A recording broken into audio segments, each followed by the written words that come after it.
March 1943, in the Bismarck Sea in the southwest Pacific, a Japanese convoy transporting nearly 7,000 troops has departed Rabaul en route to reinforce their beleaguered garrison in New Guinea. The convoy is composed of 8 troop transports, 8 escort ships for protection, and 100 planes to provide air cover. Their mission is to deliver vital reinforcements and supplies to the region. Little did the Japanese on those ships know, but their every move was being monitored. Allied reconnaissance aircraft had spotted the convoy, and codebreakers had confirmed its intentions, setting the stage for a coordinated attack involving over 150 US and Australian planes. Among the Allied aircraft participating in the assault was the formidable Bristol Beaufighter. It was armed with 4 20mm Hispano cannons, 4 7.7mm wing-mounted Browning machine guns, and was capable of carrying bombs, rockets, and even torpedoes. Why was this British aircraft so effective in World War II, and how did it leave such a lasting impact on the war effort? Designed to address the Royal Air Force's urgent need for a long-range multi-role aircraft, the Beaufighter emerged as a solution to the limitations of existing fighters like the Hurricane and Spitfire. While these single-engine aircraft excelled in many ways, the RAF required a long-range fighter capable of operating at night and in adverse weather conditions. Chief designer Leslie Frizz and his team at the Bristol Aeroplane Company adapted the design of the Bristol Beaufort, an existing torpedo bomber, retaining its wings, tail assembly, and undercarriage, while replacing the less powerful Bristol Taurus engines with 2 1600 horsepower Bristol Hercules engines. This transformation gave birth to a twin-engine aircraft with a heavier frame, greater firepower, and advanced radar capabilities. The resulting Beaufighter was a game-changer, allowing speed, durability, and firepower in a single platform. Its exceptional versatility allowed it to perform effectively in various combat scenarios. The Beaufighter entered service in 1940 with the introduction of the Mark I variant. Equipped with airborne interception, or AI for short, radar, it excelled in night fighting roles, where it was instrumental in intercepting and destroying German bombers during the Battle of Britain. Its long range and rugged design made it particularly effective in defending the UK's skies, and later in offensive operations. As the war progressed, the Beaufighter underwent continuous development. The Mark VI variant, fitted with upgraded Hercules Mark VI engines, became one of the most widely produced models, with over 1,000 units built. This version saw extensive use in the Mediterranean, where it excelled in countering German and Italian forces targeting enemy shipping.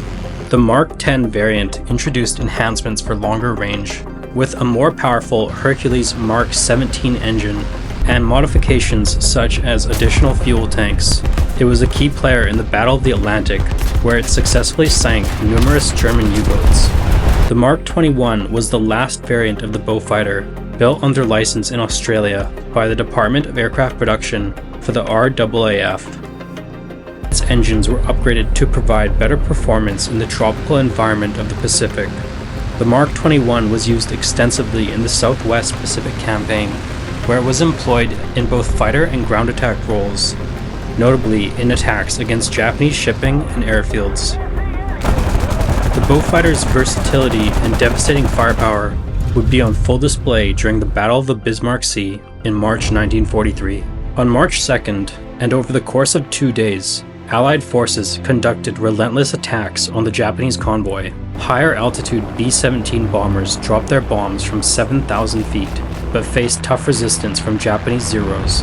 In one harrowing incident, after a B-17 broke up, the crew bailed out, only to be shot at while parachuting down by the Japanese planes. After the battle, in retribution, the US Navy would shoot many Japanese survivors from the convoy.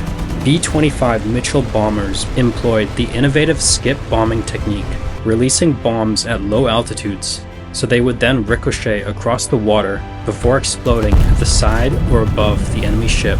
On March 3, 1943, in the late morning, 13 Beaufighters of the RAAF's No. 30 Squadron executed a daring attack. They approached the convoy at a low level in preparation to launch torpedoes. The Japanese, upon seeing this, turned their ships to face them in order to lessen the chances of a torpedo hit. But this was only a ruse. There were no torpedoes. the Beaufighters unleashed their guns and strafed the now perfectly lined up ships in devastating fashion.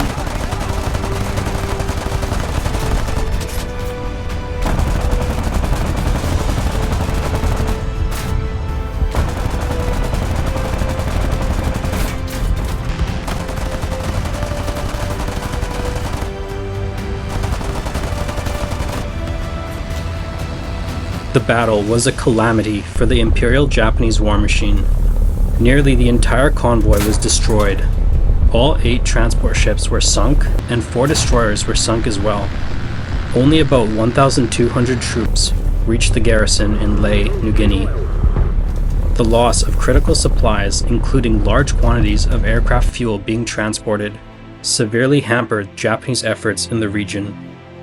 Allied casualties were minimal, and only 1 Beaufighter was lost during the engagement. General Douglas MacArthur called the Allied victory in the Bismarck Sea, quote, "one of the most complete and annihilating combats of all time." The Bristol Beaufighter's impact on World War II cannot be overstated. From the skies over Britain to the waters of the Atlantic and the jungles of the Pacific, its adaptability allowed it to excel in a variety of roles. As a radar-equipped night fighter, it protected Allied cities from German bombers. As an anti-shipping platform, it crippled enemy supply lines. And in ground attack missions, it provided critical support to advancing Allied forces. The Beaufighter's numerous evolving variants ensured its relevance throughout the war and beyond. Its rugged design and powerful armament won success in battle, while its advanced technology set a standard for multi-role aircraft. The success of missions like the Battle of the Bismarck Sea underscores its effectiveness and legacy as a workhorse for the RAF.